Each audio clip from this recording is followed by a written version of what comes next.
Screen visible है सबको? Yes sir. ठीक। तो आज का हमारा टॉपिक है वेन डायग्राम। ये इसलिए भी इम्पोर्टेंट है कि कल की जो क्लास होगी उसमें हम सिलोजिज्म पढ़ेंगे, तो सिलोजिज्म में भी वेन डायग्राम यूज होता है। तो वेन डायग्राम पे इंडिपेंडेंट क्वेश्चन भी आ जाते हैं और सिलोजिज्म में तो यूज होता ही है, तो दोनों के लिए हमें पढ़ना है। तो वेन डायग्राम लॉजिकल डायग्राम्स भी कहलाते हैं,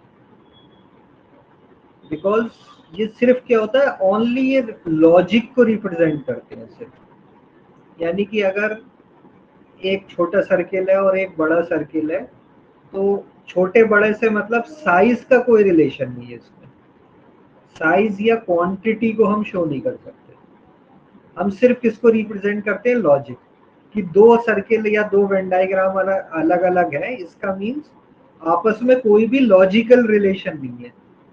तो वेन डायग्राम का जो यूज होता है सिर्फ और सिर्फ लॉजिक को रिप्रेजेंट, यानी कोई लॉजिकल अगर रिलेशन बन रही है उसको रिप्रेजेंट करने के लिए होता है। तो कभी भी हम वेन डायग्राम से क्वांटिटी का कोई अंदाजा नहीं लगाएंगे कि ये सर्किल छोटा है तो इसका मतलब ये कम क्वांटिटी है और एक दूसरा सर्किल बड़ा है तो ज्यादा क्वांटिटी। ये चीज कभी भी हम वेन डायग्राम से रिप्रेजेंट नहीं करते। सिर्फ और सिर्फ क्या रिप्रेजेंट होता है, लॉजिक। तो ये वेन डायग्राम्स भी कहलाते हैं या फिर लॉजिकल डायग्राम्स भी कहलाते हैं। तो ये पॉइंट क्लियर है, सिर्फ लॉजिक को रिप्रेजेंट करना। कभी भी साइज या क्वांटिटी आप अंदाजा नहीं लगाओगे कि छोटा सर्किल है तो ये साइज बड़ा है या कुछ है, ऐसा कुछ नहीं होगा। ठीक है, हो सकता है क्वांटिटी ज्यादा हो लेकिन छोटा सर्किल बना रखा हो, किसी की क्वांटिटी कम हो तो बड़ा सर्किल, उससे कोई मतलब नहीं है। तो पहली चीज हमें ये याद रखनी है, वेन डायग्राम सिर्फ और सिर्फ क्या रिप्रेजेंट होता है, लॉजिकल रिलेशनशिप। दूसरी बात, डायग्राम में जरूरी नहीं सर्किल हो, कुछ भी आप बना सकते हैं। आप स्क्वायर से भी रिप्रेजेंट कर सकते हो, ट्राइंगल से भी रिप्रेजेंट कर सकते हो, कोई भी शेप ले सकते हो, लेकिन नॉर्मली हम क्या लेते हैं, सर्किल लेते हैं। तो वेन डायग्राम अगर इस तरीके से स्क्वायर की शेप में, वो भी वेन डायग्राम है, ट्राइंगल भी यूज हो सकता है, सब हो सकते हैं। तो डिफरेंट डिफरेंट टाइप के वेन डायग्राम्स होते हैं। सबसे कॉमन जो है उनको दो तीन को हम डिस्कस कर लेते हैं, फिर आगे क्वेश्चन करेंगे। जैसे कि हमें इन दो को शो करना है, पेंसिल एंड स्टेशनरी। तो पेंसिल और स्टेशनरी में लॉजिकल क्या रिलेशन है कि pencil is a subset of stationery. मतलब स्टेशनरी में काफी सारी चीजें आती है, उसमें एक पार्ट पेंसिल भी रिप्रेजेंट करता है। तो हम इसको किस तरीके से वेन डायग्राम में रिप्रेजेंट करेंगे, एक बड़ा सर्किल और उसके अंदर एक छोटा सर्किल। तो ये बड़ा सर्किल क्या रिप्रेजेंट कर रहा है, आउटर जो है स्टेशनरी, और ये छोटा सर्किल अंदर जो रिप्रेजेंट कर रहा है ये क्या है, पेंसिल। तो इस वेन डायग्राम से हमें ये समझ में आ रहा है कि सारा का सारे जितनी भी पेंसिल्स है वो सब किसके अंदर आती है, स्टेशनरी के। मतलब कोई भी ऐसी पेंसिल नहीं है जो जिसे हम कहें कि ये स्टेशनरी का पार्ट नहीं, स्टेशनरी से बाहर। तो जब भी कोई चीज ऐसे कंप्लीटली किसी दूसरे का पार्ट होती है तो हम उसे दो कंसेंट्रिक सर्किल से रिप्रेजेंट करते हैं। बाहर स्टेशनरी वाला सर्किल है और अंदर पेंसिल वाले सर्किल। ठीक है, तो ये एक वेन डायग्राम है, लॉजिकल डायग्राम। जैसे ब्रिंजल वेजिटेबल। तो ब्रिंजल वेजिटेबल में क्या रिलेशन समझ में आ रही है कि बाहर एक वेजिटेबल का हम वेन डायग्राम लेंगे सर्किल की शेप में, और उसके अंदर एक छोटा सर्किल होगा ब्रिंजल की शेप में। इसी तरीके से चेयर फर्नीचर, फर्नीचर बाहर वाला पार्ट, दिस इज फर्नीचर है बाहर, और अंदर वाला पार्ट क्या है, चेयर। क्लियर है? तो इस तरीके का जब एक दूसरे का पूरा कंप्लीट पार्ट होता है तो हम उसे क्या कर सकते हैं, अंदर एक कंसेंट्रिक सर्किल बना के रिप्रेजेंट। ठीक है, ये क्लियर, पहला पार्ट सिंपल है ये, इसके अंदर है। अच्छा, ये स्टेशनरी है, ये पेंसिल है, ये रीजन क्या शो कर रहा है, ये रीजन क्या शो कर रहा है?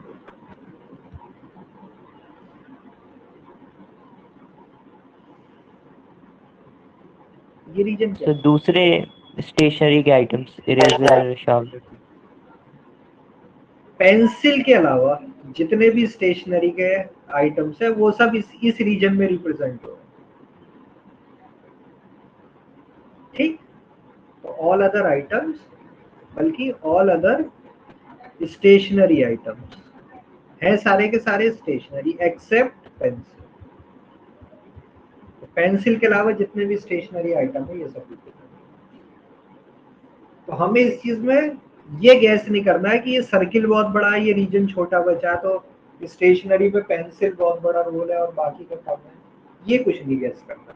बस हम एक चीज ये समझ सकते हैं कि सारी की सारी पेंसिल जो है वो स्टेशनरी का पार्ट है, इसमें उसके अंदर है। ठीक, नेक्स्ट पर आते हैं। जैसे surgeon and nails, surgeon and males, इसमें क्या किस तरीके का बन सकता है ये डायग्राम? क्या सारे सर्जन मेल्स होते हैं या सारे मेल सर्जन होते हैं? ऑल वाली कोई रिलेशन है इसमें या नहीं है? Surgeon and males, no sir.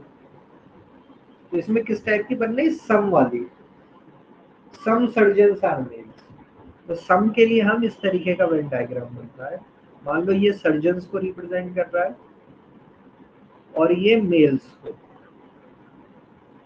तो कुछ पार्ट ऐसा है दिस वन, ये क्या रिप्रेजेंट कर रहा है? कॉमन जो है ये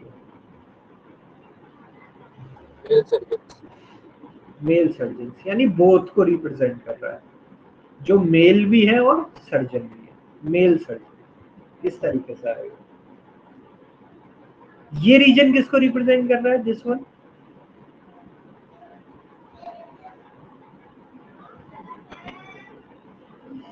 sir males in different profession.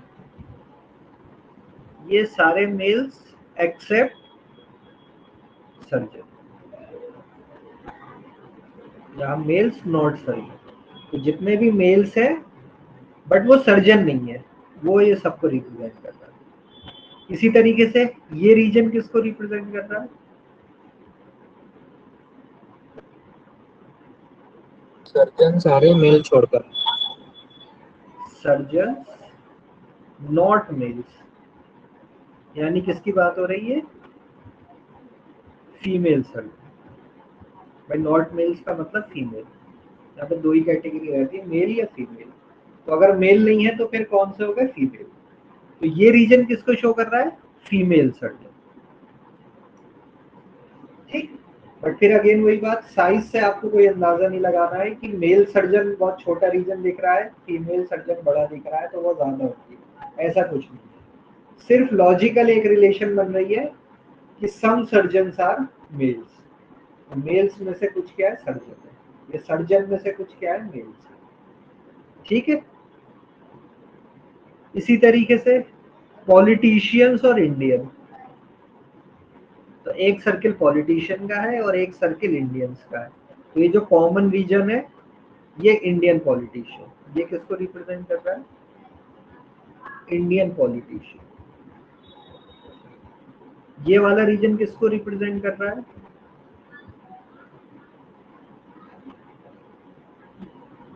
तो सीधा हम इस तरीके से सोच लेते, इंडियन सर्किल में था इंडियन और पॉलिटिशियन नहीं है, तो ऐसे लिख लो इंडियन नॉट पॉलिटिशियन, यानी वो उन सारे इंडियंस को रिप्रेजेंट कर रहा है जो कि पॉलिटिशियन नहीं है। पॉलिटिशियन के अलावा जितने भी इंडियंस है उसको रिप्रेजेंट कर रहा है। इसी तरीके से ये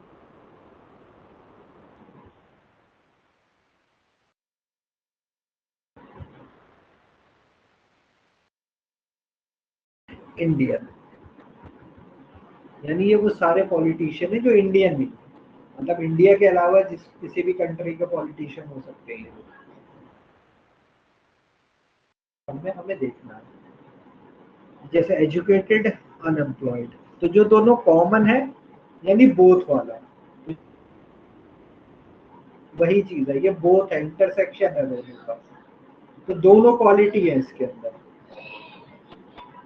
तो एजुकेटेड एंड अनएम्प्लॉयड है। बाकी इस रीजन की बात करेंगे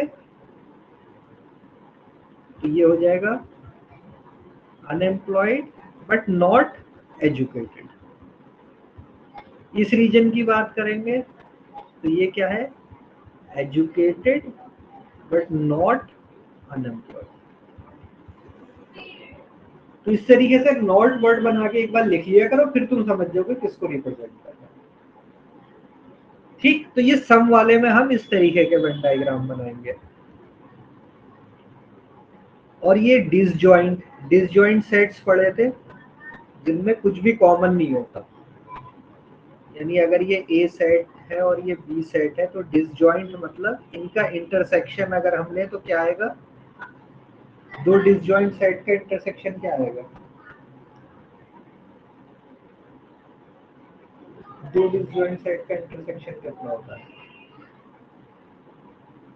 इंटरसेक्शन मींस बोथ या कॉमन। तो ए और बी सेट में कुछ भी कॉमन नहीं होता, तो हम इसको इस 5 सेट से रिप्रेजेंट करते हैं, नल सेट, यानी दोनों में कुछ भी कॉमन नहीं है। तो डिसजॉइंट सेट ऐसे होते हैं जिनमें कुछ भी कॉमन नहीं होता, एक सेट बिल्कुल अलग दूसरा बिल्कुल अलग।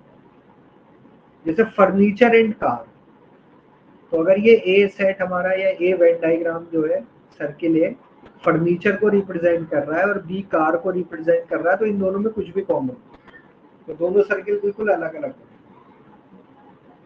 कॉपी क्लोथ दोनों बिल्कुल अलग, टूल एंड शर्ट बिल्कुल अलग। तो ये 3 कॉमन है कि एक ऑल वाला रिलेशन है उसके अंदर आ जाता है, एक सम वाला रिलेशन है और एक नो, इसमें कुछ भी कॉमन नहीं है। बाकी कुछ और टाइप के हो सकते हैं, जैसे कि मेल्स ब्रदर फादर, इसका अगर वेन डायग्राम बनाए तो कैसा बनेगा, मेल्स ब्रदर्स एंड फादर्स। तो हम इसमें इस तरीके से दिमाग लगाते हैं कि हम या तो कोई बड़ा सर्किल या सबसे छोटा सर्किल कुछ आइडेंटिफाई कर सके। इसमें हमें क्या समझ में आ रहा है, मेल्स ब्रदर फादर में क्या समझ में आ रहा है, सबसे छोटा सर सर्किल बन सकता है या बड़ा, सबसे बड़ा सर मेल होगा, मेल। उसके अंदर होंगे सब। तो हमें तीनों को देख के समझ में आ रहा है कि मेल्स के अंदर ब्रदर भी आएंगे और फादर्स भी आएंगे। तो हम एक बड़ा सर्किल बना लेते हैं और उस पर लिख देंगे मेल्स। तो ये वेन डायग्राम हो गया मेल्स के लिए। अब ब्रदर एंड फादर, ब्रदर और फादर इसके अंदर आएंगे क्योंकि ब्रदर भी मेल होते हैं और फादर्स भी मेल होते हैं। तो मान लो ये आ गया ब्रदर।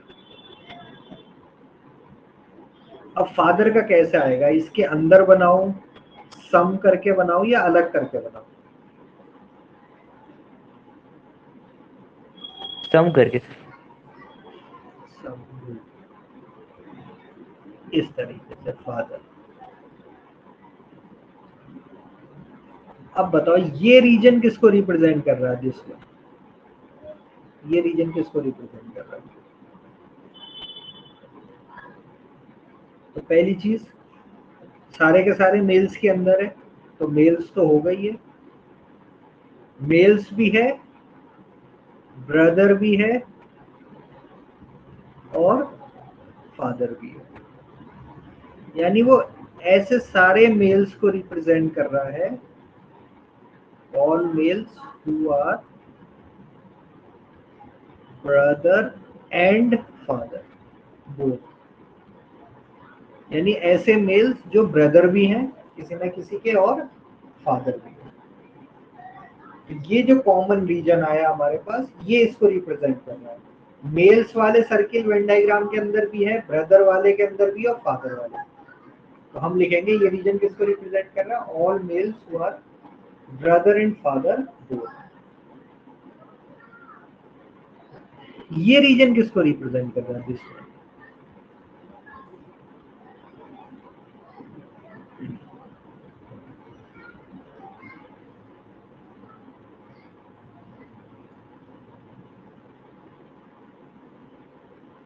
किसको कर रहा है रिप्रेजेंट?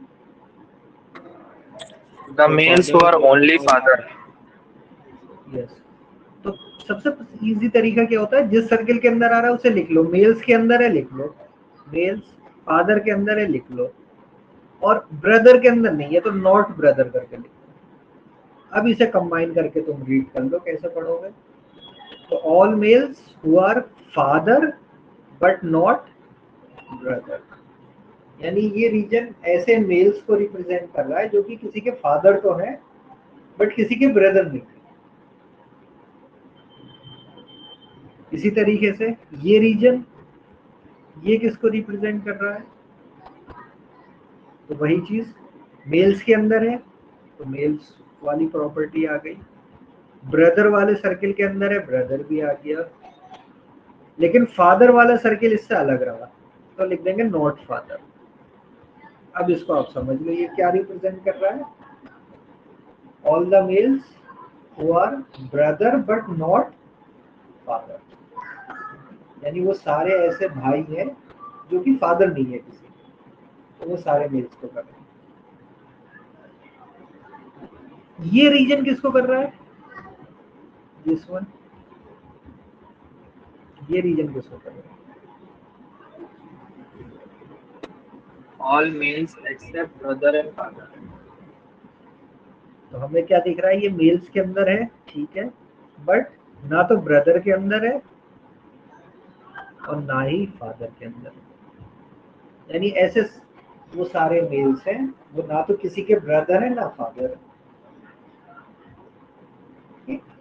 मान लो छोटा बच्चा है किसी का और मतलब सिंगल चाइल्ड है वो, तो वो ना तो किसी का ब्रदर है और बच्चा है भी ना तो किसी का फादर है but he is a male. ऐसे लोग इस तरीके से रिप्रेजेंट करते हैं। सिंपल तरीका क्या होता है, जिस सर्किल के अंदर आया उसको लिख लो और जिसमें नहीं है उसे नॉट नॉट करके लिख लो, फिर आप रीड कर लो कि क्या रिप्रेजेंट कर रहा है। अगर हमें इसे रिप्रेजेंट करना है फीमेल्स, कजिन्स और सिस्टर्स, ये कैसे बनेगा? पहले किसका सर्किल बनाए, कौन सा वेन डायग्राम बनाएंगे? सबसे बड़ा कैटेगरी क्या है इसमें? Females का। फीमेल। सबसे पहले हम बना लेंगे एक बड़ा circle and this will represent females. अब कजिन और सिस्टर किसको पहले रिप्रेजेंट कर सकते हो? फीमेल तो बना लिया हमने। नेक्स्ट किसको रिप्रेजेंट कर सकते हैं? सिस्टर्स, क्योंकि जितनी भी सिस्टर्स होंगी सब किसके अंदर आएंगी?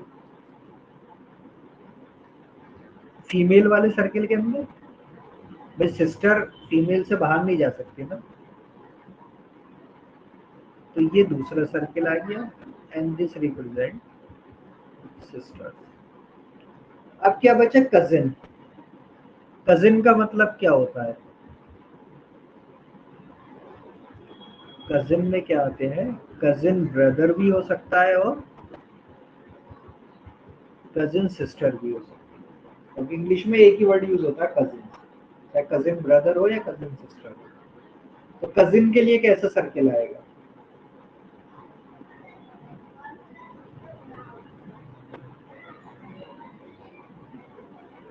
एक ऐसा सर्किल आएगा जो फीमेल और सिस्टर के साथ ओवरलैप करे, क्योंकि उसमें से सिस्टर भी हो सकती है और कजिन बाहर ब्रदर भी हो सकते हैं। इस तरीके का। तो ये जो रीजन है ये किसको शो हो रहा है?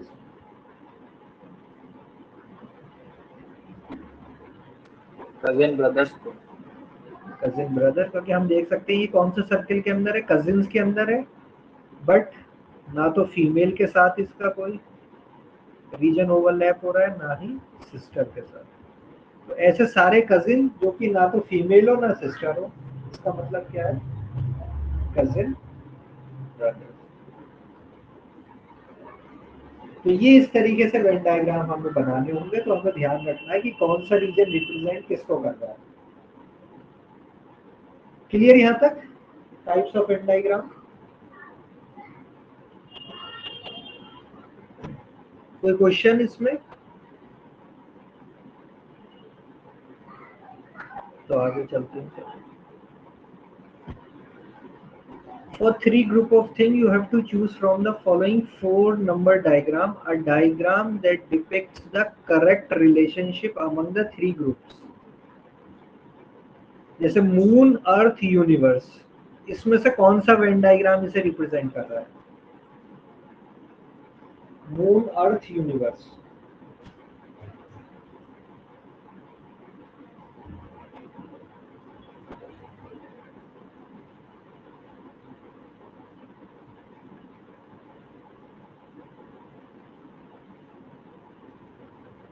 Option number 1. Option number 1। सबका 1 आ रहा है?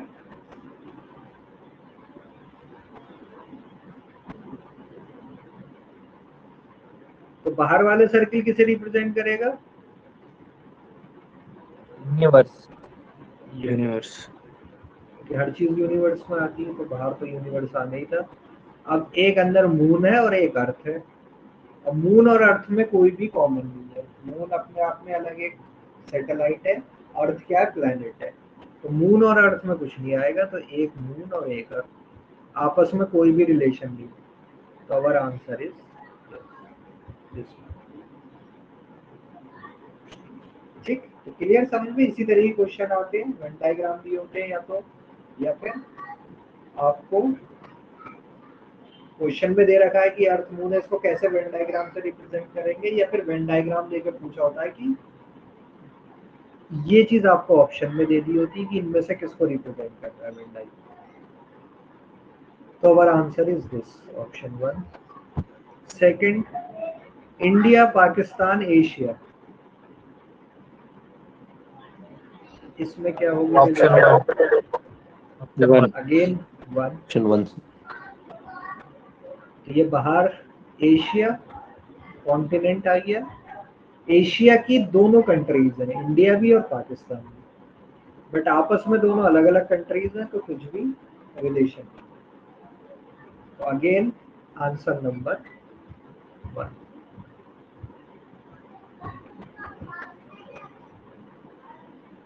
बैट्समैन, क्रिकेट और स्टिक,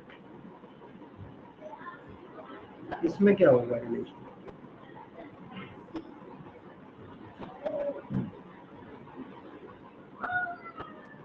टू सर। 2। और कोई बताओ क्या आंसर हो सकता है?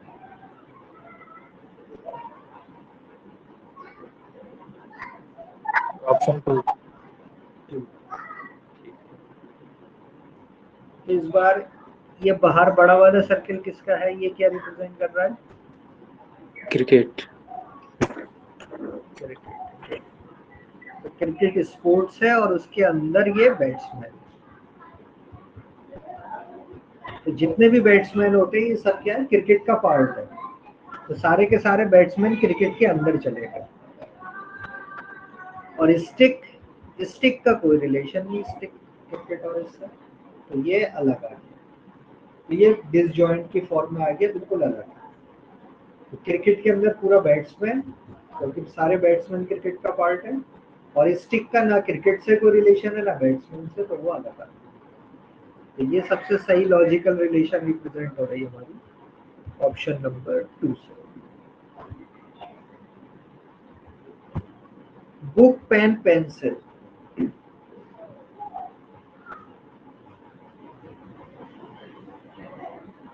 ये किससे रिप्रेजेंट हो रहा होगा? Book, pen, pencil. 4।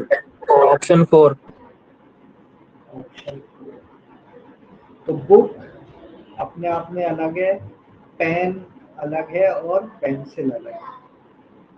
तो तीनों ये अलग अलग है, बुक, पेन और पेंसिल। देखो पेन एंड पेंसिल दोनों लिखने के काम आते हैं, लेकिन आपस में कोई रिलेशन नहीं है। अगर कुछ ऐसा दे रखा होता कि कोई लिखने की चीज है या राइटिंग वाली चीज है, तो पेन और पेंसिल दोनों उसके साथ चले जाते हैं, बट आपस में इनकी कोई रिलेशन नहीं है। पेन इज डिफरेंट थिंग और पेंसिल इज डिफरेंट। तो हम पेन और पेंसिल को कुछ आपस में ओवरलैपिंग या कुछ ऐसा नहीं दिखाएंगे, और बुक बिल्कुल अलग है तो वो अलग है। तो सबसे सही suitable Venn diagram is option number 4।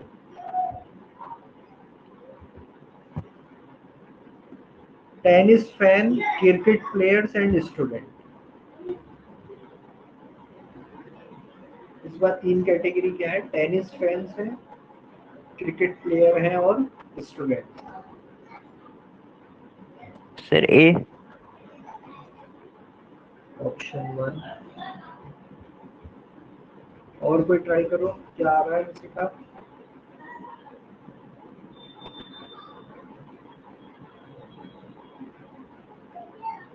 Tennis fan, cricket players and student.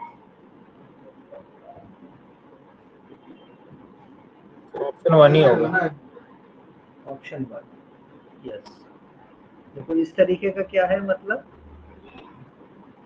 अगर हम इसे मान लेते हैं tennis fan, then second diagram is cricket player and third is student. अब देखो ये जो डायग्राम रिप्रेजेंट करता है, इसका मतलब क्या है, ये तीनों आपस में एक दूसरे से रिलेटेड है, यानी कि ये जो रीजन है ये किसको रिप्रेजेंट कर रहा है, जो टेनिस फैन भी है एंड क्रिकेट प्लेयर भी है। तो ऐसा पॉसिबिलिटी हो सकती है कि भाई टेनिस फैन भी हो सकता है, उसे टेनिस पसंद है और क्रिकेट वो खेलता भी है, पॉसिबिलिटी है इस बात की। सेम इस रीजन में आते हैं, ये क्या रिप्रेजेंट कर रहा है, टेनिस फैन एंड स्टूडेंट। तो ऐसा भी हो सकता है कि कोई टेनिस फैन है और स्टूडेंट भी है, ये भी हो सकता है। ये रीजन रिप्रेजेंट कर रहा है क्रिकेट प्लेयर एंड स्टूडेंट, कि भाई वो स्टूडेंट भी है और साथ साथ क्रिकेट भी खेलता है, क्रिकेट प्लेयर भी है। और ये सेंटर वाला रीजन रिप्रेजेंट कर रहा है तीनों को एक साथ। तो टेनिस फैन भी हो सकता है वो, क्रिकेट प्लेयर भी हो सकता है और साथ साथ स्टूडेंट भी हो सकता है। इस तरीके की पॉसिबिलिटी है इस केस में, यानी हमारा क्या रहेगा, ये कॉमन तीनों का एक Venn diagram overlap. Tennis fan and cricket player भी हो सकता है, टेनिस फैन एंड स्टूडेंट भी हो सकता है, और क्रिकेट प्लेयर एंड स्टूडेंट भी हो सकता है, और तीनों एक साथ भी हो सकता है। अगर कोई भी एक ऐसी पॉसिबिलिटी होती कि नहीं होता, तो फिर ये इस डायग्राम से रिप्रेजेंट नहीं होता। तो जब भी इस फॉर्म का डायग्राम दे रखा होगा तो हम ऐसे चेक कर लेते हैं कि क्या दोनों आपस में एक साथ हो सकते हैं, और फिर तीनों मिला के भी हो सकते हैं। तो that would be that. In type में क्या हो रहा है, एक बिल्कुल अलग है, इसका कोई आपस में रिलेशन नहीं है। इसमें क्या है, सब एक के अंदर एक है, इसमें सम सम वाला रिलेशन है, but this and this Venn diagram ये आपस में रिलेटेड नहीं है। जैसा अगर मैं इसे कहूं ए बी सी, तो ए और बी में रिलेशन है, बी एंड सी में रिलेशन है, बट ए और सी में कोई रिलेशन नहीं। तो ये हर एक वेन डायग्राम अलग अलग सिचुएशन को रिप्रेजेंट कर रहा है। तो जहां पर आपस में भी पेयर वाइज हो सकते हैं और तीनों मिलके भी हो सकते हैं, तो इस टाइप का हमारा वेन डायग्राम। तो यस, इसमें हमारा आंसर है option number 1।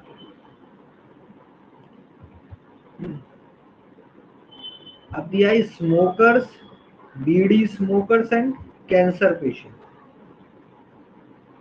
Option 4 sir. Option 4। और कोई बताओ क्या हो सकता है? Yes sir, option 4। Sir option 3। Sir option 3। Option 3। देखो अगर और कोई इसके अलावा कुछ और अगर आ रहा हो दिमाग में, 1 या 2 में से नहीं सर, ऑप्शन 1। जरूरी थोड़ी है सारे स्मोकर कैंसर ही हो जाए। चलो ऑप्शन 3 होगा। तो 3 ऑप्शन देख रहे हैं, देखो हमें 1, 3 एंड 4। 2 तो नहीं है, 2 तो किसी का नहीं लग रहा है कि 2 हो सकता है, 2 को काटते हम। देखो 2 को ऑप्शन आई थिंक ऑप्शन 3 ही होना चाहिए, देख लेते हैं। Yes sir 3। अगर हम ऑप्शन 2 की बात करें तो देखो ऑप्शन 2 में ये अगर हम रिप्रेजेंट करने की कोशिश करें तो ये बड़ा सर्किल किसको रिप्रेजेंट कर सकता है? स्मोकर्स। स्मोकर्स। गुड। और इसके अंदर बीड़ी स्मोकर्स। बीड़ी स्मोकर आ रहा है सीधे सीधे, भाई स्मोकर है इसके अंदर, बीड़ी स्मोकर, सारे बीड़ी स्मोकर स्मोकर होते हैं तो उसके अंदर आएगा। और ये जो बचा कैंसर पेशेंट, ये अलग है बिल्कुल, बट हमें पता है स्मोकिंग से लंग कैंसर वगैरह होते हैं, तो इसमें से पेशेंट हो सकते हैं, यानी ये बिल्कुल अलग अलग नहीं है, तो ऑप्शन 2 तो नहीं हो सकता। अब आते मान लो ऑप्शन 4 पर। अगर ऑप्शन 4 हम बनाने की कोशिश करते तो सबसे ऊपर क्या होता? स्मोकर्स, सेकंड होता बीड़ी स्मोकर, और सबसे अंदर क्या आता? Cancer patient. लेकिन इसमें क्या प्रॉब्लम है, गलत क्यों हो रहा है? ये स्मोकर के अंदर बीड़ी स्मोकर सही है, बीड़ी स्मोकर के अंदर क्या कैंसर पेशेंट भी आ रहे हैं। सर सबको कैंसर होने के और भी रीजंस होते हैं। यस, इसका मतलब ये हमें ये समझ में आ रहा है इस वेन डायग्राम में कि जो बीड़ी स्मोकर है वही उन्हीं में से कैंसर पेशेंट है, उसके अलावा कोई कैंसर पेशेंट नहीं। तो क्या पता कैंसर के तो डिफरेंट टाइप्स होते हैं, जरूरी नहीं स्मोकिंग वाले बाकी और केसेस के भी, इसलिए ऑप्शन 4 क्या है? रॉन्ग। ऑप्शन 1 पर आते हैं। ऑप्शन 1 का मतलब है कि तीनों आपस में भी कॉमन हो सकते हैं और अलग अलग भी हो सकते हैं। इसमें प्रॉब्लम क्या आएगी कि स्मोकर के अंदर सारे के सारे बीड़ी स्मोकर होने चाहिए, ये इसी तरीके से बनेगा। मतलब इस वाले टाइप में अगर हम बनाने की कोशिश अगर बनाने की कोशिश करते कि ये अगर स्मोकर है तो बीड़ी स्मोकर अलग नहीं बन सकता, मतलब बीड़ी स्मोकर का ये जो रीजन है ये स्मोकर से अलग नहीं आ सकता, इसलिए ये डायग्राम भी गलत होगा। बीड़ी स्मोकर को सारे के सारे को स्मोकर के अंदर आना जरूरी है, so this is not the correct answer। तो आंसर सीधा क्या है? This one. बाहर क्या है? स्मोकर, उसके अंदर क्या है? बीड़ी स्मोकर, और ये क्या है? Cancer patient. तो कुछ कैंसर पेशेंट इसके अंदर भी है, स्मोकर बीड़ी स्मोकर के अंदर, और कुछ कैंसर पेशेंट इससे बाहर भी है। तो ये वेन डायग्राम बिल्कुल सही रिप्रेजेंट कर रहा है लॉजिकल रिलेशन। तो our answer is option number 3। ठीक है, clear?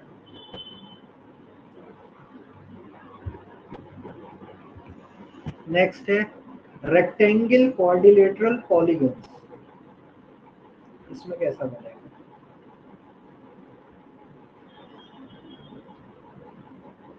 Rectangle quadrilateral sir option 4। Option 4। Yes. Polygons क्या होते हैं?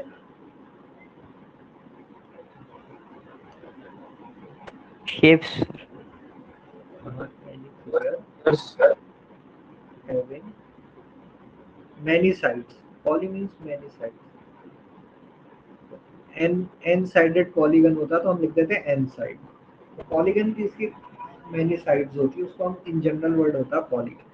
तो जितने भी शेप है वो सारे क्या रहते हैं? पॉलीगन। अगर कभी कभी वर्ड लग जाता है रेगुलर पॉलीगन, तो रेगुलर पॉलीगन का मतलब होता है फिगर हैविंग इक्वल साइड्स, जैसे कि स्क्वायर, इक्विलेटरल ट्रायंगल, या फिर रेगुलर हेक्सागन। तो रेगुलर अगर वर्ड लिखा हुआ है रेगुलर हेक्सागन, तो रेगुलर मींस इक्वल साइड्स। तो ये सब क्या है? सब पॉलीगन है ये। तो पॉलीगन एक बड़ा सर्किल आएगा, यानी सबके सब पॉलीगन्स कहलाते हैं।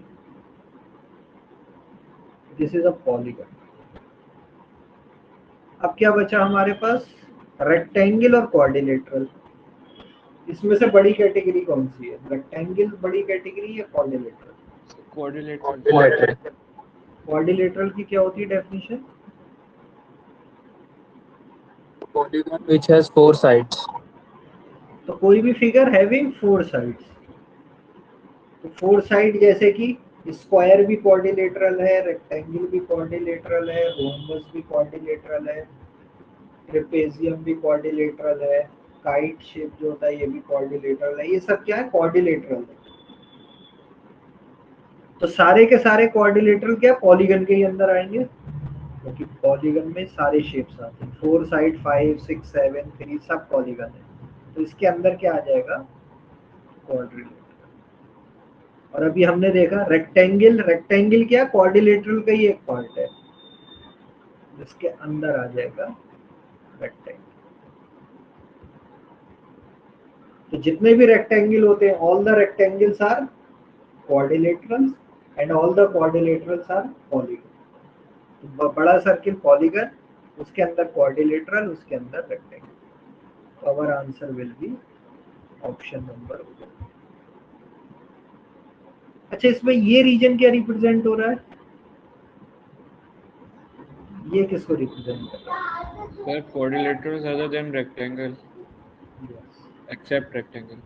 Accept rectangle. ये सारे क्वाड्रिलेटरल हैं बट रेक्टेंगल नहीं है। तो रेक्टेंगल के अलावा जितने भी होंगे, स्क्वायर, रोम्बस, ट्रेपेजियम, काइट, ये सब क्या है? इस रीजन से रिप्रेजेंट हो रहा है। और ये रीजन किसको रिप्रेजेंट कर रहा है? This one,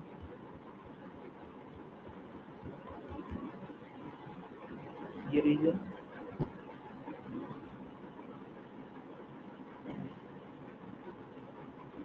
this one.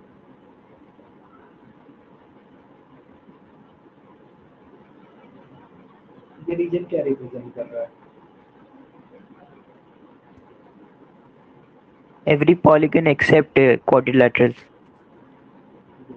तो ये सारे पॉलीगन्स हैं एक्सेप्ट या नॉट, हम करके लिख लेते हैं नॉट क्वाड्रिलेटरल। तो क्वाड्रिलेटरल के अलावा, जैसे कि क्वाड्रिलेटरल तो 4 साइड वाले हैं, तो 4 साइड के अलावा मतलब ट्राइंगल्स, पेंटागन, हेक्सागन, उससे ऊपर जितने भी शेप है वो सारे ये रीजन रिप्रेजेंट करते हैं। ठीक, तो इसमें हमारा ये डायग्राम मिलेगा, बाहर पॉलीगन, देन क्वाड्रिलेटरल और अंदर rectangle.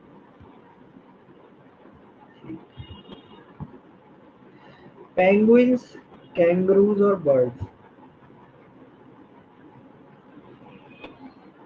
Option 2. Option 2. Option 2, okay. Penguin, kangaroo और बर्ड।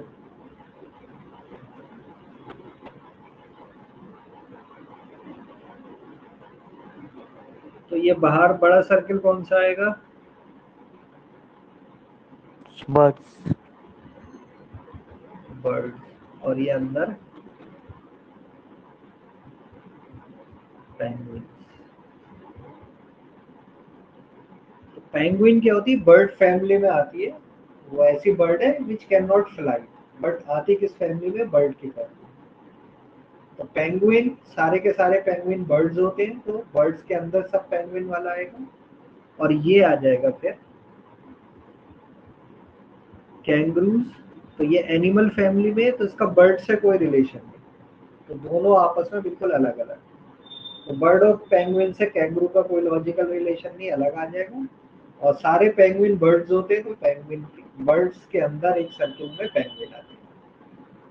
ठीक है, दिस इज ऑप्शन नंबर, ये रिप्रेजेंट हो रहा है वेन डायग्राम। ठीक है, अब ये 3 है। एक टेनिस है, ये P टेनिस को रिप्रेजेंट कर रहा है, Q बैडमिंटन को और R वॉलीबॉल को।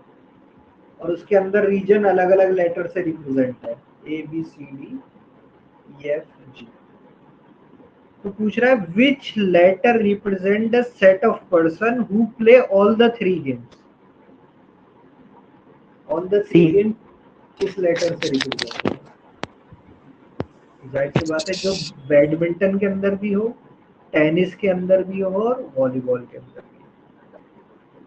तो अगर हम जैसे अंदर देखें तो बैडमिंटन में 4 लेटर्स हैं, A D sorry E D C and F. Tennis के अंदर देखें तो टेनिस के अंदर ई नहीं आ रहा तो ई कट गया,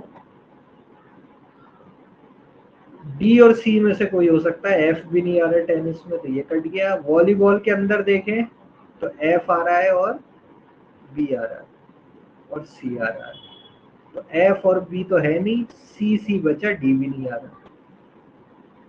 तो वैसे भी हमें दिख रहा था ये 3 ओवरलैपिंग वाला रीजन है, it is represented by letter C. तो तीनों स्पोर्ट्स खेलने का इस तरीके से रिप्रेजेंट होता है। यही सेट्स वगैरह में हमने पढ़े भी थे, वही रीजन रिप्रेजेंट होता है। Which letter represent the set of person who play tennis and volleyball but not badminton? Who play tennis and volleyball but not badminton? Sir, B. Option A. देख लेते हैं। तो who play tennis and volleyball but not badminton? तो tennis और volleyball में देखो कौन सा कॉमन है। टेनिस का ये है सर्किल P और वॉलीबॉल का ये सर्किल, तो ये कॉमन आ रहे हैं, ये 2 रीजन आ रहे हैं कॉमन, जो टेनिस में भी है और वॉलीबॉल में, यानी आंसर सी और बी में से कोई है।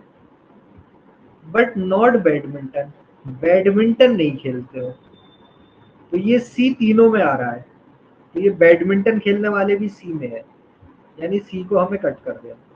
तो सिर्फ कौन सा रीजन बच रहा है, यानी ये वो रीजन है जो कि टेनिस भी खेलते हैं और वॉलीबॉल भी खेलते हैं बट बैडमिंटन नहीं खेलते। Answer is option 1।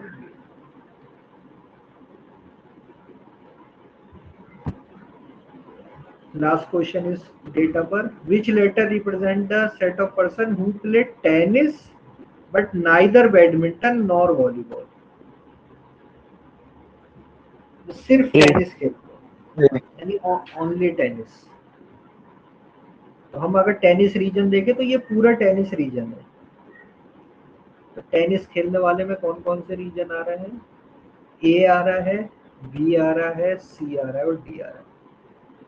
तो टेनिस खेलने वाले ही है। देखो अगर सिर्फ इस तरीके से टेनिस लिखा है, इसका मतलब कभी भी सेट्स में, और इसमें हमने एक चीज पढ़ी थी, कभी भी इसको ओनली टेनिस ले लेगा।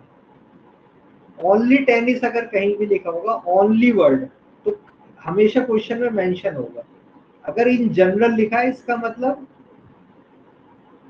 टेनिस खेलने वाले भी और बाकी स्पोर्ट्स खेलने वाले भी।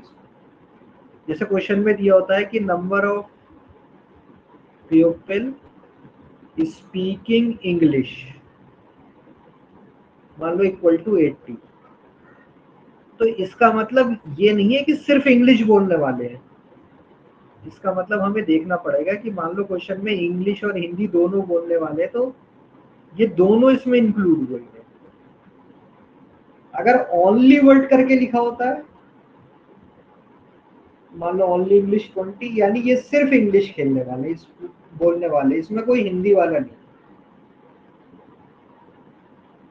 तो कभी भी सेट के क्वेश्चन को हम इस ओनली के केस में तभी ले सकते हैं जब क्वेश्चन में एग्जैक्टली अलग से मेंशन हो। अगर इन जनरल लिखा है तो उसमें सारी चीजें इंक्लूड है। जैसे अगर यहाँ पर क्वेश्चन में दिया होता number of people playing tennis is 50, तो प्लेइंग टेनिस अगर सिर्फ लिखा है तो इसका मतलब वो टेनिस भी खेलता होगा और हो सकता है साथ में और भी कोई स्पोर्ट्स खेलता हो। तो ओनली पे हमें बहुत केयरफुल होना, ओनली तभी लेना है जब क्वेश्चन में बिल्कुल क्लियरली मेंशन होगा कि number of people playing only tennis. Otherwise अगर सिर्फ प्लेइंग टेनिस लिखा है, इसका मतलब बाकी जितने भी स्पोर्ट खेल सकता है सारे हो सकते हैं। तो अगर मैं तुमसे पूछता कि टेनिस खेलने वाला कौन सा रीजन है, तो ए भी आता, उसमें बी भी आता, सी भी आता, डी भी आता। लेकिन क्वेश्चन में वो क्या पूछ रहा है, जो सिर्फ टेनिस खेलते हैं, ना तो बैडमिंटन खेलते हैं ना वॉलीबॉल, यानी क्वेश्चन में पूछ रहा है वो ओनली टेनिस। तो ओनली टेनिस है तो ये रीजन भी कट गया, ये भी कट गया, ये भी कट गया, सिर्फ क्या बचा, आंसर क्लियर। ये दोनों वर्ड में डिफरेंस ओनली तभी लेना जब क्वेश्चन में बिल्कुल क्लियरली मेंशन होगा, अदरवाइज वो उसके साथ में कुछ और भी खेल सकता है, कोई लैंग्वेज कुछ और भी बोल सकता है, वो सब केसेस होता है।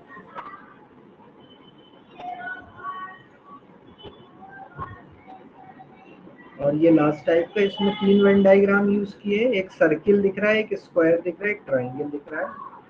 3 classes of population are represented by 3 figures. Triangle represent a school teacher. ये represent कर रहा है school teachers. Square represent a married person. ये represent कर रहा है married person. And circle represent a person living in joint family. ये उन सबको represent कर रहा है जो joint families में रहते हैं। अब बताना है हमें, married person living in joint families but not working as a school teacher are represented by, किस रीजन से रिप्रेजेंट हो रहा है? D sir. D D. Okay, तो हम देख लेते हैं। यानी हमें क्या चाहिए? मैरिड पर्सन चाहिए, यस। जॉइंट फैमिली में भी रहता हो, यस। बट स्कूल टीचर नहीं होना चाहिए, नॉट। हम देख लेते हैं मैरिड पर्सन कौन है, स्क्वायर वाले हैं। तो स्क्वायर वाले में कितने रीजन आ रहे हैं? सिर्फ मैरिड पर्सन की अगर मैं बात करूं तो ए बी सी डी। अब इसमें से जॉइंट फैमिली भी होनी चाहिए। जॉइंट फैमिली सर्किल, सर्किल में 3 रीजन है, देखो ई है, डी है और बी है। ए और सी इसके बाहर चले गए तो ये कट गए, यानी आंसर बी या डी में से कोई है। इन दोनों को मिला के हमें 2 रीजन मिले। अब ये तीसरी कंडीशन को भी ले आते हैं, स्कूल टीचर नहीं होना चाहिए। School teacher is triangle. School teacher में 3 रीजन है, एफ सी और बी, तो ये नहीं होना चाहिए, यानी बी भी नहीं हो सकता। तो कौन सा रीजन बच रहा है? बी। This is the. हम ऐसे पहले एक रीजन ले लेते हैं और फिर शॉर्ट टेस्ट कर सकते हैं, वरना डायरेक्ट आपकी समझ में आ रहा है तो डायरेक्ट आप आंसर करते रहो, अच्छी बात।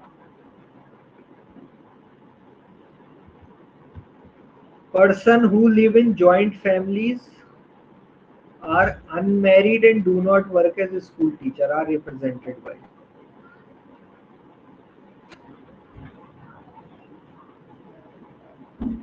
ऊपर क्वेश्चन का डेटा वही है, सेम है, सिर्फ क्वेश्चन चेंज हो रहा है, डेटा वही है जो पिछले क्वेश्चन है।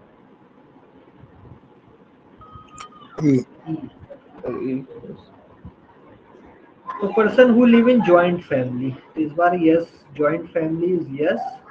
अनमैरिड, तो मैरिड पर्सन नहीं चाहिए और स्कूल टीचर भी नहीं चाहिए। तो जॉइंट फैमिली सर्किल से रिप्रेजेंटिंग, जॉइंट फैमिली में कौन कौन है? ई है, डी है और बी है, यानी आंसर इनमें से कुछ होगा, ई डी और बी में से।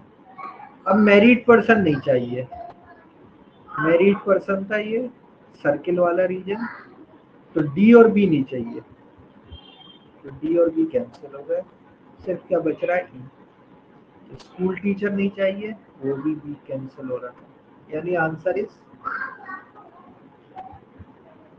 तो ऐसे हम शॉर्ट लिस्ट कर सकते हैं, वरना डायरेक्ट समझ में आ रहा है, direct answer. Married teachers living in joint families are represented by A. This one. So B. B. D D.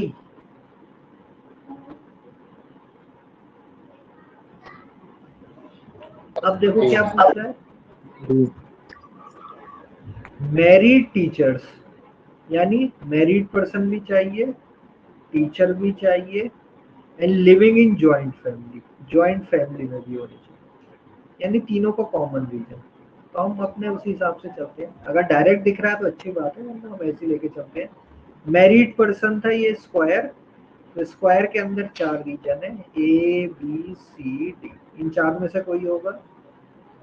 School teacher था ये triangle, this one was school teacher, this is married. तो school teacher के पास है F B S C, तो F B S C में से ही कोई हो सकता है, बी एस सी दिख रहा है हमें, ये दो ऑप्शन कट गए, तो बी एस सी में से ही कुछ होगा, तभी वो मैरिड पर्सन भी होगा और स्कूल टीचर भी होगा। प्लस जॉइंट फैमिली ये सर्किल है, तो सर्किल के अंदर 3 रीजन है, ई बी और डी, ई बी या डी में से कुछ होना चाहिए, यानी सी भी नहीं हो सकता, तो कौन सा रीजन है? अदरवाइज हम डायरेक्ट भी देख सकते थे, तीनों को कॉमन चाहिए था, तो ऐसा रीजन जो सर्किल में भी आए, ट्राइंगल में भी आए और स्क्वायर में भी आए, तो ये जो रीजन है ये वो पार्ट है जो सर्किल के अंदर भी है, ट्राइंगल के अंदर भी है और स्क्वायर के अंदर, और this region is represented by B. Answer is, वैसे डायरेक्ट देख के भी कर सकते हो, वरना शॉर्टलिस्ट उसको एलिमिनेट कर करके भी बता सकते हो।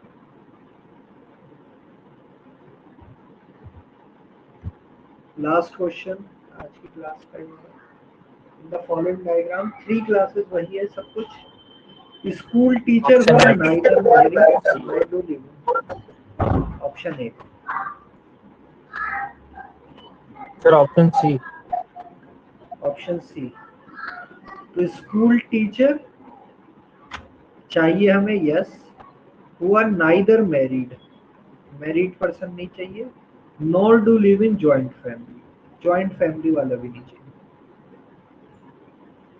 तो स्कूल टीचर ये था हमारा ट्राइंगल, तो क्या है एफ बी और सी, यानी इन 3 में से कोई आंसर होगा, एफ बी या सी, क्योंकि ये तीनों स्कूल टीचर का रीजन है। अब इसमें से अगर कोई मैरिड है तो उसे हटा दो, तो मैरिड पर्सन था ये, तो मैरिड पर्सन में कौन कौन आ रहा है, इनमें से बी और सी दोनों आ रहे हैं, देखो, तो बी और सी दोनों चले गए, सिर्फ क्या बच रहा है एफ। जॉइंट फैमिली की जरूरत ही नहीं पड़ी, वरना जॉइंट फैमिली में से हम क्या हटा सकते थे, बी आ रहा था, बी हटा सकते थे, हमें सीधा आंसर मिल गया एफ। एफ यानी देखो ये रीजन है, ये किसको रिप्रेजेंट कर रहा है, सिर्फ और सिर्फ स्कूल टीचर को, ना तो ये जॉइंट फैमिली का कोई पोर्शन कॉमन है, ना ही मैरिड पर्सन को, तो ये रिप्रेजेंट कर रहा है school teacher who are neither married nor do live in joint family. It is represented by F. Yeah. ठीक, तो ये हमारे क्वेश्चन थे वेन डायग्राम पर।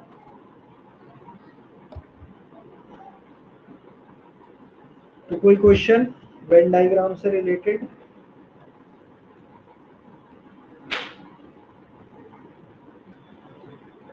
तो हमने सिंपल क्या किया इसमें, टाइप्स ऑफ वेन डायग्राम या लॉजिकल डायग्राम्स, ये सिर्फ लॉजिक को रिलेट करने के काम आते हैं, साइज क्वांटिटी से कोई रिलेशन नहीं होता इनका। सेकंड, जरूरी नहीं सर्किल हो, स्क्वायर ट्राइंगल किसी भी शेप में बन सकता है, नॉर्मली हम सर्किल ही लेते हैं। तो ये ऑल वाला केस है, ऑल पेंसिल आर स्टेशनरी, सारे के सारे पेंसिल स्टेशनरी होते हैं, तो इस तरीके से जब ऑल के रिलेशन आएगी। सम वाली कि some surgeon are male, some politician are Indian, इस तरीके से है, तो सम वाला केसेस इस तरीके से। नेक्स्ट, नो वाला, no furniture is car, no copy is cloth, तो दो अलग अलग डिसजॉइंट्स है हमारे। बाकी फिर इसके कॉम्बिनेशन से इस तरीके से बन सकते हैं। देन वेन डायग्राम पे क्वेश्चन आ सकते हैं, दोनों फॉर्म में हो सकते हैं। ये आपको रिलेशन दे रखी जिनकी, उनका वेन डायग्राम ऑप्शन में हो सकता है, और हो सकता है कि वेन डायग्राम गिवन हो ऑप्शन में इस तरीके से, मून, अर्थ, यूनिवर्स, सन, मून, प्लैनेट, कि ये किस वेन डायग्राम से रिप्रेजेंट कर रहा है, या ये वेन डायग्राम किसको रिप्रेजेंट कर रहा है, दोनों केसेस हो सकते हैं। जो क्वेश्चन में डेटा है वो ऑप्शन में आ सकता है और वेन डायग्राम यहाँ आ सकता है, या फिर इस तरीके की रिलेशन है और वेन डायग्राम ऑप्शन में। एक बार अगर हमें वेन डायग्राम समझ में आ जाए तो ये इजी क्वेश्चन है, स्कोरिंग होता है, आराम से आप स्कोर कर सकते हैं। ये इस तरीके के थे हमारे वेन डायग्राम। दूसरी कैटेगरी इस तरीके से रीजन पर बेस्ड क्वेश्चन कुछ हो सकते हैं, कौन सा रीजन किसको रिप्रेजेंट कर रहा है, या उसकी कुछ वैल्यूज देके पूछ सकता है। ये सिंपल वही है जो हमने सेट्स में भी पढ़ा था, वही चीज है ये, कौन सा रीजन किसको रिप्रेजेंट कर रहा है। एलिमिनेट करके भी कर सकते हैं, और डायरेक्ट अगर रीजन देख के आपकी समझ में आ रहा है तो आप डायरेक्ट आंसर भी कर सकते हैं। ये मेन इंपॉर्टेंट कल की क्लास के लिए, इसका हमारा जो बेस है वो कल यूज होगा। सिलोजिज्म के क्वेश्चन करेंगे तब वेन डायग्राम। ठीक है, ओके सर। तो कल की जो हम क्लास रखेंगे कल रात में ही होगी, 8 साढ़े 8 के अराउंड। ठीक है, 8:30 मान लो, 8:30 से 10। Okay sir. Okay sir. और कोई कुछ सर थोड़ा क्वेरी था सर हॉस्पिटल मैनेजमेंट को लेके। हाँ बताओ। सर जामिया में क्या अलग से पेपर होता है हॉस्पिटल मैनेजमेंट का? हाँ, जामिया का अलग आता है। आई थिंक मेन एमबीए से शायद एक दो दिन सर पहले है। 15th जून को है, 15 जून। 15 मतलब अच्छा अराउंड 10 डेज पहले। हाँ, तो उसका अलग आता है, उसमें क्वांट और इसका लेवल थोड़ा कम ही रहता है, बट करंट अफेयर्स वगैरह कब करके हेल्थ वाले क्वेश्चन उसमें ज्यादा आ जाते हैं। सर हेल्थ वाले क्वेश्चंस कैसे होते हैं? हेल्थ वाले मतलब जैसे अभी कोरोना चला, कोरोना के ऊपर क्वेश्चन आ गए, इस टाइप से, वायरस के ऊपर ओके वायरस सर। क्या होती है इस तरीके। सर तो उसका फॉर्म अलग से भरना पड़ेगा? हाँ, उसका अलग बनना होगा, उसका अलग बनना होगा। क्वेश्चन पूरा वही होता है, पैटर्न 170 क्वेश्चन ही होंगे 3 घंटे के एग्जाम में, बट उसमें आपका हेल्थ वाला सेक्शन ज्यादा है, क्वांट रीजनिंग सिलेबस सेम है, बट उसका लेवल इजी है। सर अगर हेल्थ वाला पढ़ना हो तो कहाँ से पढ़े? हेल्थ वाले के लिए तो नॉर्मली जो जैसे गवर्नमेंट जॉब या इसकी जो वेबसाइट पर आते हैं ना कई सारे, उनमें से किसी का भी आप ले लो, ओके सर। जो वो अपना वीकली या करंट अफेयर है उसमें देते रहते हैं ना, उसमें से हेल्थ वाली चीजें पोर्शन कवर कर लो, अच्छा खासा हो सर जाता रेगुलर है। एमबीए से फीस ज्यादा क्यों है इसकी? किसकी चीज? हॉस्पिटल मैनेजमेंट की जो एनुअल फीस है वो रेगुलर एमबीए से ज्यादा क्यों है? और उसके दो रीजन है, ये तो एक तो यह है कि अभी नया कोर्स शुरू किया है जामिया ने, तो वो सारा इंफ्रास्ट्रक्चर या वो बढ़ाने के चक्कर में शुरू में फीस ज्यादा रखते हैं। दूसरा ये है कि उसमें कुछ हॉस्पिटल या उससे रिलेटेड लैब्स वगैरह कुछ ये रखते होंगे, तो उसकी वजह से शायद ज्यादा कर रहे हैं। सर तो एक कैंडिडेट दोनों फॉर्म भर सकते हैं?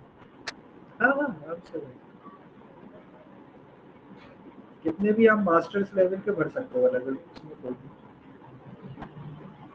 जैसे जामिया का मास्टर इन फाइनेंस है, वो भी अच्छा है, तो एमएससी इन फाइनेंस करके उसका भर दो। सर उसका कैसा आता है सर, मतलब क्वेश्चन पेपर? सबसे टफ इसी का ही होता है, मेन फुल टाइम एमबीए का, बाकी सबके उससे इजी है। सर बस वो तो थोड़ा थोड़ा, जनरल में यही है। हाँ थोड़ा थोड़ा अपने स्पेशलाइजेशन से ज्यादा पूछ लेंगे। जैसे फाइनेंस से रिलेटेड है तो कुछ क्वेश्चन उसमें फाइनेंस स्पेसिफिक ज्यादा हो जाए, बट सबसे टफ कंपटीशन इसी का होता है फुल टाइम एमबीए, बाकी रिलेटिवली इजी होती है, क्वेश्चंस भी कम होते हैं सब एग्जाम में। सिर्फ हॉस्पिटल मैनेजमेंट में ही 170 है मेन एमबीए की तरह, बाकी सब में कम होते हैं, 100 क्वेश्चन।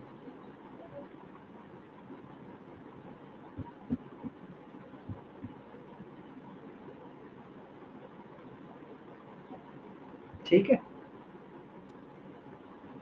सर और जो है एग्जीक्यूटिव एंटरप्रेन्योरशिप, उसके एमबीए सब इजी होते हैं क्या सर? एग्जीक्यूटिव इजी होता है, सब इजी होते हैं। एंटरप्रेन्योरशिप तो इसका सेम ही होता है, MBA full time, IB international business और एग्जीक्यूटिव, इसका तीनों का कॉमन एंट्रेंस है, मेरिट के हिसाब से रहता है। सबसे हाईएस्ट मेरिट फुल टाइम की जाती है, फिर आईबी की, और सबसे कम इंटरग्रेजुएट। लेकिन एमबीए एग्जीक्यूटिव जो है वो अलग एक एंट्रेंस होता है, उसमें वो 3 साल वर्किंग एक्सपीरियंस मांगते हैं कि मिनिमम 3 ईयर का आपके पास वर्किंग एक्सपीरियंस है, तभी आप दे सकते हो। उसकी क्लासेस भी शायद शाम में या लेट उसमें लगती है, मतलब वर्किंग लोगों के लिए।